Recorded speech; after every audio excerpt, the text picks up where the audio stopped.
அருட்பெருஞ்சோதி தனிப்பெருங்கருணை. என் அன்பு சார்ந்த ஜோதிட உறவுகளுக்கு என் இனிய வணக்கம். திருச்சி எம்ஆர் பாளையம் திரு பாண்டியராஜன் ஐயா அவர்களுக்கும் என் பொன்னான வணக்கம். இப்போ நம்ம ஒரு உதாரண ஜாதகத்தை ஆய்வுக்கு எடுத்துக்க போகிறோம். அந்த ஆய்வுக்கு செல்வதற்கு முன்னாடி நான் ஒரு சின்ன விஷயத்தை உங்கள்கிட்ட சொல்லிக்கிறேன். அதாவது தூத்துக்குடி வேம்பார் என்ற ஊரை சேர்ந்த எனது இனிய நண்பர், ஜோதிடம் கற்றுக்கொள்வதில் மிகுந்த ஆர்வமுடையவர். அவர் என்னை ஒரு வழியாக தொடர்பு கொண்டு நீங்கள் வழங்குகின்ற காணொளிக்கு நான் ஏதேனும் தட்சணை தர வேண்டும் என்று அன்புடன் வேண்டிக் கொண்டார். இந்த காணொளிக்கு தூத்துக்குடி வேம்பார் ஆர் சுரேஷ் அவர்கள் இதற்கு உண்டான எடிட்டிங் செலவு உட்பட அனைத்து செலவும் அவர் பொறுப்பேற்றுக் கொள்கிறார். அவருக்கு என் நன்றி. இப்போ நம்ம காணொளிகளை போவோம். இது ஒரு பெண் ஜாதகம். 8/11/1991 10:35 இரவு. கடக லக்கணம், 2 குரு, 3 சுக்கிரன், 4 செவ்வாய் சூரியன், 5 சந்திரன் புதன், 6 ராகு, 7 சனி, 12 கேது. புதன் திசை இருப்பு 15 வருஷம் 10 மாதம் 9 நாள். அம்சம் பக்கவாட்டில் நான் குறிப்பிட்டு இருக்கிறேன். நீங்கள் எப்போவுமே நான் உதாரணத்துக்கு எடுத்துக்கொள்ள ஜாதகங்களை நீங்கள் வாக்கிய முறைப்படித்தான் பார்க்க வேண்டும். வாக்கிய முறைப்படி கணக்கிட்டு பார்த்தால்தான் சொல்லுகின்ற பலன், அந்த கிரக சாரங்கள் கிரக அமைப்புகள் சரியாக வரும். இந்த பெண் அரசு பணியில் உள்ளார். அம்மா அரசு பள்ளி தலைமை ஆசிரியராக பணியாற்றுகின்றார். அப்பா அரசு பணியில் பணியாற்றுகின்றார். இந்த ஜாதகத்தில் கிரகங்கள் மிகவும் பலவீனமாக உள்ளன. ராஜ கிரகங்கள் என்று சொல்லக்கூடிய சூரியன் நீசம், குரு பூரம் 2ஆம் பாதம். நான் ஏற்கனவே வழங்கப்பட்ட ஜாதகத்தில் பரணி பூரம் பூராடம் 2ஆம் பாதத்தில் நின்றால் அந்த கிரகங்கள் பலன் தராது என்று சொல்லி உள்ளேன். அந்த அடிப்படையில் எடுத்துக்கிட்டால் குருவும் பூரம் 2ஆம் பாதத்துக்கு வந்து விட்டார். நிறைய பலகீனங்கள், அரசு வேலைக்கு செல்வதற்குரிய அறிகுறிகளே தோன்றவில்லை, அவ்வளவு பலகீனங்கள். மேலோட்டமாக நாம் பார்த்தா இந்த 10ஆம் இடத்தை, அந்த 10ஆம் இடத்து அதிபதியும் சூரியனும் பார்க்கின்றார். குரு அந்த இடத்தை பார்க்கின்றார். சனி செவ்வாய் சூரியனை பார்க்கின்றார். அதனால் அரசு வேலை கிடைத்திருக்கலாம் என்று ஒரு யோகத்திற்கு வரலாம். அடுத்த அப்படி அம்மா அரசு உத்தியோகம், சந்திரன் நீசம், சூரியன் அப்பா அரசு உத்தியோகம் பொதுப்பணித்துறையில் வேலை பார்க்குறாரு, அவர் நீசம். இவங்களுக்கெல்லாம் எப்படி பலன் எடுக்க முடியும்? 4ஆம் இடத்து அதிபதி சுக்கிரன் நீசம். இப்படி ராசி கட்டத்தில் கிரகங்களை பார்க்கும்போது மிக மிக பலவீனமாக தெரியும். இந்த மாதிரி ஜாதகங்கள்லாம் அரசு வேலையில் அமைகிறத நம்ம பலன் பார்க்கணுன்னா ரொம்ப கடுமையான நம்ம நிறைய தெரிஞ்சு வச்சுருக்கணும். தெரிஞ்சு வச்சுருந்தா தான் அந்த அடிப்படையில் தெரிஞ்சு வச்சு நம்ம பார்த்து சொல்ல முடியும். அதாவது இந்த ஜாதகத்தில் எத்தனை பலகீனம் இருந்தாலும் சரி, எவ்வளவு கிரக பலவீனம் இருந்தாலும் சரி, அதுக்கெல்லாம் ஒரே ஒரு இடம் மட்டும்தான் இந்த ஜாதகத்தில் வலிமையாக இருக்குது. அது எந்த இடங்கிறத நான் சொல்கிறேன். பொதுவாகவே என்னென்னு கேட்டிங்கன்னா, பெரும்பாலும் நான் இதுவரைக்கும் வழங்கப்பட்ட காணொளிகளையும் சரி, இப்போ வழங்குகிற இந்த காணொளியும் சரி, இனி வழங்க போகிற காணொளியும் சரி, திதிசூன்யம், வாகைக்கலை அடிப்படை, முடக்கு, அஸ்தங்கம் எடுக்கலாம். திதிசூன்யம், முடக்கு, யோகம், கரணம், அந்த சிஸ்டம் இந்த சிஸ்டம்லாம் எடுக்கிறதில்ல. நான் ஜென்ரலாக பலன் சொல்கிறது எப்படி அப்படிங்கிறது தான் எடுத்துகிட்ருக்கேன். இது வரைக்கும் அப்படி தான் எடுத்துகிட்ருக்கேன். இனிமேல் அப்படி தான் எடுப்பேன். சரி, ஒரு ஜாதகத்தில் அதாவது ஒரு மனிதருக்கு சொல்லுவாங்க, அதாவது தலையெழுத்து சரியாக இருந்தால் மற்ற எல்லா எழுத்துமே அவனுக்கு சரியாக இருக்குதுன்னு சொல்லுவாங்க.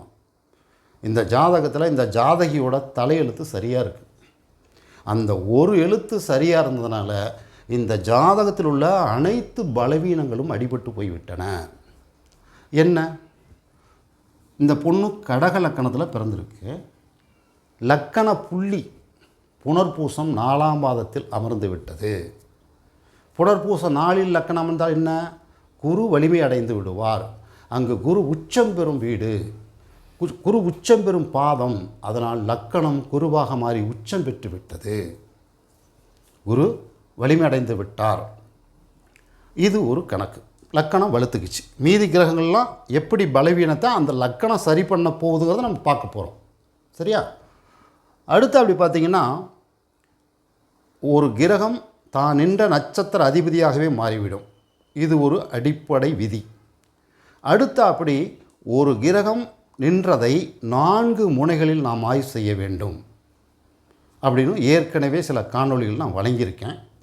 இந்த அனுபவ ஜோதிட ரகசிய விதிமுறைகள் சார அடிப்படைப்பட்டது தான், சார ஆய்வுகள் தான். இது ஏற்கனவே நிறைய பேர் இந்த முறையை தெரிஞ்சவங்களுக்கு இது டக்குன்னு புரிஞ்சிடும், எளிதாக புரிந்துவிடும். புதிதாக இருக்கவங்களும் கொஞ்சம் புரியாது. சரிங்களா? நான் விளக்கமாக சொல்ல நீங்கள் புரிஞ்சுங்க. இப்போ இந்த தலையெழுத்து சரியாக அமைஞ்சிருச்சுங்க இந்த பொண்ணுக்கு. அதாவது புனர்பூசம் 4இல் லக்கணம் அமைந்து விட்டது, லக்கணம் வர்க்கோந்தம் பெற்றது, குரு வலிமை பெற்று விட்டார். ஒருத்தர் சந்தேகப்படுறார் இந்த காணொலியை பார்த்துக்கிட்டே. என்ன சந்தேகப்படுறார்? ஐயா, குரு பூரம் 2இல் உள்ளது, பரணி 2, பூரம் 2, பூராடம் 2இல் நின்றால் அது சுக்கிரன் நீசமடை வீடு, அந்த கிரகம் பலன் தராது என்று ஏற்கனவே ஒரு விதியை நீங்கள் சென்ற காணொலியில் வழங்கியிருக்கிறீர்கள். ஆம், வழங்கினேன். அது சரியாயிடுச்சா சரியாகலை அப்படின்னு பார்க்கணும்ல. பரணி 2இல், பூரம் 2இல், பூராடம் 2இல் நின்றால் அந்த கிரகம் பலன் தராது என்று முடிவுக்கு வரக்கூடாது. அதுக்கு மேலே 4 முறையில் நம்ம போய் பார்க்கணும்ல. அதுதானே விதி. இந்த குரு பூரம் 2இல் நின்று சுக்கிரன் நீசம் பெறும் வீட்டை அடைந்து விட்டார். ஆனால் சுக்கிரன் பெற்ற சாரம் கார்த்திகை 3ஆம் பாதம், சூரியன் பெற்றது விசாகம் 1ஆம் பாதம், குரு சாரம், குரு உச்சம். பாருங்கள் எப்படி 4 முறையில் எடுக்கணும் பாருங்கள். குரு நின்ற நட்சத்திர அதிபதி சுக்கிரன், அவர் நீசவிட்டு அடைந்து விட்டார். இது முதல் படி. அடுத்து சுக்கிரனை பார்க்கணும். சுக்கிரன்றது கார்த்திகை 3ஆம் பாதம், சூரியனுடைய நட்சத்திரம். சூரியனை போய் பார்க்கணும். சூரியன் என்றது விசாகம் 1, குருவின் நட்சத்திரம், குரு உச்சம் கடகத்தில். 4 சரியாக போச்சா? அதனால் குரு பூரம் 2இல் நின்று பாதிப்பை அடையவில்லை. சரி, இந்த பெண்ணுக்கு அரசு வேலை. இந்த பெண்ணுக்கு எப்படி அரசு வேலைன்னு கேட்டிங்கன்னா, இப்போ நம்ம ஏற்கனவே சொன்ன மாதிரி செவ்வாய், சூரியன், குரு எல்லாம் 10ஆம் இடத்தை பார்க்குறாங்கன்னு ஒரு கான்செப்டில் போகலாம், தப்பு இல்லை. ஆனால் 10ஆம் இடத்தில் உச்சம் பெறும் கிரகம் அரசு வேலையை கொடுக்கும். இப்போ இந்த சூரியன், செவ்வாய் இது 10இல் ஆட்சி பெறுகிற கிரகம், இது 10இல் உச்சம் பெறுகிற கிரகம். இவர்கள் இருவரும் விசாகம் 1ஆம் பாதத்தை பெற்று விட்டார்கள். விசாகம் 1ஆம் பாதத்தை பெற்றால் எங்கே இருப்பார்கள்? அம்சத்தில் மேசத்தை அடைவார்கள். அவர்கள் பெற்றது குருசாரம், குரு உச்சம். அதனால் இந்த பெண்ணுக்கு அரசு வேலை. குரு சனி எப்போவுமே உபய சரராசியில்தான் மத்திய அரசு பணி, வெளிநாட்டு பணிகள் எல்லாம் கொடுக்கும்.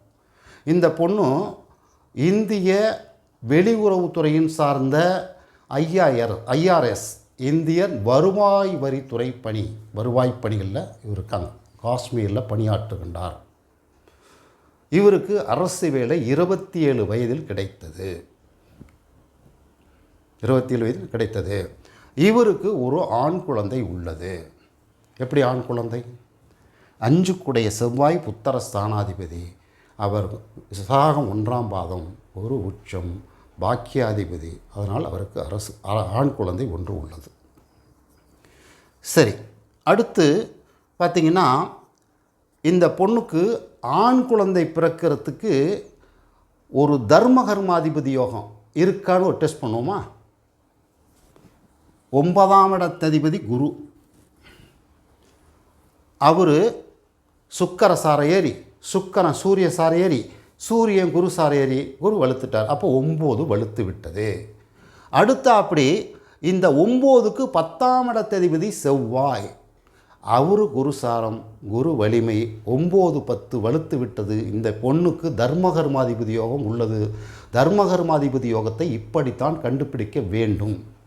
புத்திரஸ்தானத்தை பார்த்தோ, புத்திர காரகனை பார்த்தோ, புத்திர பாவத்தை நின்ற கிரகத்தை பார்த்து கண்டுபிடிப்பது அது வேறு முறை.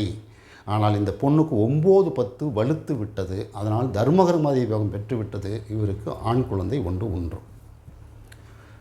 அடுத்து அம்மாவுக்கு அரசு உத்தியோகம் எப்படி? இப்போ இதுலேயும் 4 முறையில் போகிறோம். வரிசையாக சொல்கிறேன், பார்த்துங்க. சந்திரன் தான் அம்மா. இந்த அம்மா புதன் ஆயில்யம், அதாவது கேட்டை 1ஆம் பாதத்தில் நின்றார். கேட்டை 1ஆம் பாதத்தில் உள்ளார். சந்திரன் புதன் சாரம், புதன் சனி சாரம், சனி சூரியன் சாரம், சூரியன் குரு சாரம், குரு உச்சம். அம்மா அரசு உத்தியோகம். திரும்ப ஒரு தடவை சொல்கிறேன். சந்திரன் அம்மா, அம்மா பெற்றது புதன் சாரம். 4 முனைகள் ஆய்வு செல்லுன்னு சொல்லியிருக்கேன்ல. சந்திரன் புதன் சாரம், புதன் சனி சாரம், சனி சூரியன் சாரம், சூரியன் குரு சாரம், குரு உச்சம். அம்மா அரசு உத்தியோகம், ஆசிரிய பணி. அடுத்து அப்படி அப்பா அரசு உத்தியோகம் எப்படி? சூரியன் குரு சாரம், குரு சுக்கர சாரம், சுக்கரன் சூரிய சாரம், சூரியன் குரு சாரம், குரு உச்சம். அப்பா அரசு உத்தியோகம். பாருங்கள், இந்த ஜாதகம் பார்ப்பதற்கு மிக பலகீனமாக தெரியும். ஆனால் இந்த கிரக ஆய்வுகளை நட்சத்திர அடிப்படையில் ஆய்வு செய்யும் போது தான் முழு உண்மையும் தெரியும். மேலோட்டமாக பார்த்தால் இந்த ஜாதகத்துக்கு அரசு வேலை இருப்பதை உறுதி செய்ய முடியாது. இந்த குடும்பத்தில் 3 பேர் அரசு வேலையில் உள்ளார்கள். சரி, இந்த 3 பேர் மட்டுமல்ல, இனி வருங்காலத்தில் அவருடைய சந்ததியும் அரசு வேலையில் இருக்கும். அவருடைய புத்திரர்களும் அரசு வேலையில் இருப்பார்கள். அது எப்படி இப்போ முன்னாடியே சொல்ல முடியும்? 5 குடைய குரு, 5 குடைய செவ்வாய், 9 10 தர்மகர்மாதிபதி யோகம் வலுத்து விட்டது நாம் சொல்லிவிட்டோம். 5ஆம் இடத்ததி செவ்வாய். செவ்வாய்க்கு 10ஆம் இடத்ததி யார்? சிம்மம், சூரியன். சூரியன் குருசாரம், குரு உச்சம். அவர் வம்சமே வேலைக்கு போகும், அவருடைய சந்ததியே வேலைக்கு போகும். நீங்கள் முதல் குழந்தை எடுத்தாலும் வேலைக்கு போகும், 2வது குழந்தை எடுத்தாலும் வேலைக்கு போகும். இப்படி திறம்பட ஆய்வு செய்ய வேண்டும். திறம்பட ஆய்வு செய்யல கற்றுக்கொள்ள வேண்டும். இது ஆரம்ப நிலையில் இருக்கவங்க குழப்பமாக இருந்தால் பின்னாடி இது போன்ற சில காணொலிகள் வழங்கும்போது உங்களுக்கு சரியாக அது படியாக புரிஞ்சிக்கக்கூடிய ஆற்றல் உங்களுக்கு வந்துடும். காணொலியை பாருங்கள். பிடிச்சிருந்தால் எனக்கு லைக் பண்ணுங்கள், சப்ஸ்கிரைப் பண்ணுங்கள். நீங்கள் எவ்வளோ தூரம் லைக் பண்ணுறீங்களோ அவ்வளோ தூரம் வீடியோ காணொலி பரவலாக்கம் செய்யப்படும். அப்போ எல்லாருக்கும் போய் சென்றடையும். அந்த உதவியை செய்யுங்க. நன்றி, வணக்கம்.